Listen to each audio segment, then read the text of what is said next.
नमस्कार, आप देख रहे हैं विकासनामा न्यूज। आपके साथ मैं हूं राशि। आइए खबरों की शुरुआत करेंगे।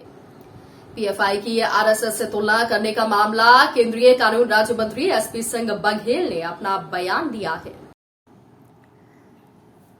इससे बड़ा कोई अपमान नहीं हो सकता, क्योंकि ये तुलना 19-20, 20-21 की होती है, 0 और 100 की नहीं होती। एक तरफ संघ वो परिवार है जो इस देश का व्यक्तित्व निर्माण विकास करता है, देश में भाईचारा, एकता, अखंडता, सद्भाव को मजबूत करता है। पीएफआई में ये सब नहीं होता। एक तरफ संघ अपनी सार्वजनिक शाखाएं लगाता है, कोई गुपचुप काम नहीं होता, तो वहीं पीएफआई में वो काम होते हैं जो राष्ट्र विरोधी हैं। देश के प्रधानमंत्री और गृह मंत्री का मैं धन्यवाद देता हूं, क्योंकि उन्होंने इस संगठन और इसके अनुप्रासंगिक संगठनों पर बैन लगाया है। ये देश अब संविधान और कानून से चलेगा, मेमोक्रेसी से नहीं, डेमोक्रेसी से चलेगा।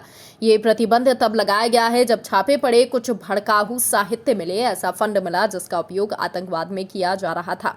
वहीं चर्चाओं के बीच पॉपुलेशन एक्ट कब आएगा, इसको लेकर केंद्रीय कानून राज्य मंत्री बोले कि प्रमुख रणनीतिकार इस पर चर्चा और मंथन कर रहे हैं। जैसे कॉमन सिविल कोड हमारी घोषणा पत्र में रहता है, जो हमारे एजेंडे में था वो सब बनाया गया है। अयोध्या, काशी इसके उदाहरण है। धारा 370-35 से खत्म हो गई है। 3 तलाक समाप्त कर मुस्लिम बहनों को न्याय दिलाने का काम प्रधानमंत्री ने किया है। श्यामा प्रसाद मुखर्जी कहते थे कि 2 निशान, 2 प्रधान, 2 विधान नहीं चलेंगे।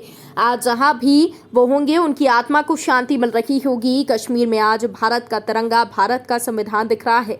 हर एक चीज का एक समय होता है। ऐसे कानून हम जरूर बनाएंगे जो राष्ट्रहित और राजहित में हो। वहीं दिग्विजय सिंह की कांग्रेस के राष्ट्रीय अध्यक्ष बनने पर क्या 2023 और 24 में भाजपा को चुनौती मिलेगी, इस पर केंद्रीय मंत्री बोले कि 2014 के चुनाव में हम 1-2 सीट छोड़कर सारी सीटें जीते थे। 2019 में सारी सीटें जीते जब राहुल गांधी और सोनिया थे। इसका मतलब शायद दिग्विजय सिंह को इनके ऊपर समझा जा रहा होगा। राजस्थान के मुख्यमंत्री के द्वारा अध्यक्ष चुनाव से पहले बने हालात पर दर्द जाहिर करने पर भी उन्होंने बयान दिया।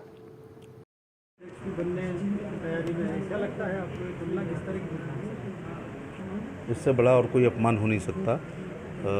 तुलना में 19-20, 20-21 की होती है, 0 और 100 की नहीं होती है।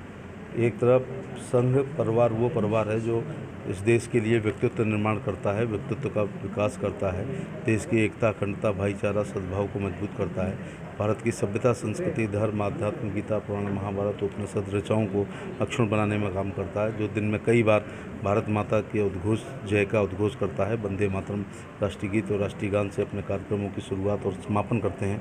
क्या पीएफआई की किसी मीटिंग में आपने ये चीज़ें देखी? तो एक तरफ संघ अपनी सार्वजनिक शाखाएं लगाता है और कोई गुपचुप काम नहीं होता, और एक तरफ पीएफआई में वो काम होते हैं जो राष्ट्र विरोधी हैं। इसलिए मैं गृह मंत्री और प्रधानमंत्री का धन्यवाद देना चाहूँगा कि उन्होंने इस संगठन और इसके अनुप्रासंगिक संगठनों पर प्रतिबंध लगाया है। ये देश अब कानून से चलेगा, संविधान से चलेगा, लॉ एंड ऑर्डर ठीक रखा जाएगा। ये मोबोक्रेसी से नहीं चलेगा, ये डेमोक्रेसी से चलेगा।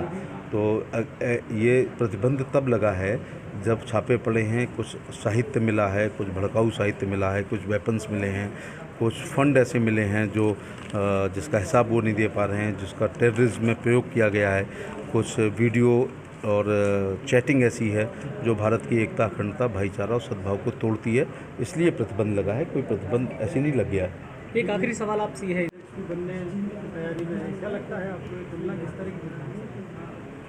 इससे बड़ा और कोई अपमान हो नहीं सकता। तुलना में 19-20, 20-21 की होती है, 0 और 100 की नहीं होती है। एक तरफ संघ परिवार वो परिवार है जो इस देश के लिए व्यक्तित्व निर्माण करता है, व्यक्तित्व का विकास करता है, देश की एकता, अखंडता, भाईचारा, सद्भाव को मजबूत करता है। भारत की सभ्यता, संस्कृति, धर्म, आध्यात्म, गीता, पुराण, महाभारत, उपनिषद, ऋचाओं को अक्षुण्ण बनाने में काम करता है। जो दिन में कई बार भारत माता के उद्घोष, जय का उद्घोष करता है, वंदे मातरम राष्ट्रीय गीत और राष्ट्रीय गान से अपने कार्यक्रमों की शुरुआत और समापन करते हैं। क्या पीएफआई की किसी मीटिंग में आपने ये चीज़ें देखी?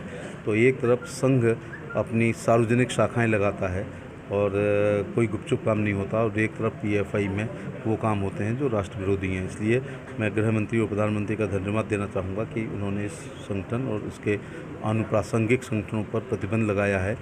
ये देश अब कानून से चलेगा, संविधान से चलेगा, लॉ एंड ऑर्डर ठीक रखा जाएगा। ये मोबोक्रेसी से नहीं चलेगा, ये डेमोक्रेसी से चलेगा। तो ये प्रतिबंध तब लगा है जब छापे पड़े हैं कुछ साहित्य मिला है, कुछ भड़काऊ साहित्य मिला है, कुछ वेपन्स मिले हैं, कुछ फंड ऐसे मिले हैं जो जिसका हिसाब वो नहीं दे पा रहे हैं, जिसका टेररिज्म में प्रयोग किया गया है, कुछ वीडियो और चैटिंग ऐसी है जो भारत की एकता, अखंडता, भाईचारा और सद्भाव को तोड़ती है, इसलिए प्रतिबंध लगा है। कोई प्रतिबंध ऐसे नहीं लग गया है। एक आखिरी सवाल आपसे ये है, एक नया एक्ट बनेगा पॉपुलेशन को लेकर, जनसंख्या अधिनियम लाने वाले 24 में लोकसभा इलेक्शन भी है, क्या उससे पहले इस पर सरकार बना पाएगी ये कानून? प्रमुख रणनीतिकार इस पर चर्चा कर रहे हैं। जैसे कॉमन सिविल कोड हमारी घोषणा पत्र में रहता है, तो जो था काशी एजेंडे में था, तो आप देख रहे हो कि कॉरिडोर बनाया, मथुरा में बहुत विकास हुआ है, अयोध्या का भव्य राम मंदिर बन रहा है, धारा 370 कहते थे तो ख़त्म हो गई है, 35 से ख़त्म हो गई है, 3 तलाक समाप्त करके मुस्लिम आबादी की आधी आबादी को न्याय देने का काम प्रधानमंत्री ने किया है। जो श्यामा प्रसाद मुखर्जी कहते थे कि 2 निशान 2 प्रधान 2 विधान नहीं चलेंगे, आज वो जहाँ भी होंगे उनकी आत्मा को शांति मिलेगी कि अब वहाँ भारत का तिरंगा ही राष्ट्रीय ध्वज रहेगा और भारत का संविधान ही वहाँ पर लागू होगा। तो ये भी विषय एजेंडे में रहा, ये हो जाएगा चुनाव से पहले? देखिए, हर चीज़ का एक समय होता है, समय पर निश्चित तौर से ऐसे कानून हम लोग ज़रूर बनाएंगे जो राजहित में हो, राष्ट्र हित में हो, भारत की सभ्यता संस्कृति के लिए ठीक हो, भाईचारा के लिए ठीक हो, एकता और अखंडता के लिए ठीक हो। नेशन फर्स्ट वाली पार्टी है, इंडिविजुअल सेकंड, इंडिविजुअल थर्ड और पार्टी सेकंड। तो कोई भी ऐसा कानून जो राष्ट्र हित में होगा जरूर बनाया जाएगा। चलिए, फिलहाल खबरों में इतना ही। अपडेट्स के लिए आप बने रहिए हमारे साथ। नमस्कार।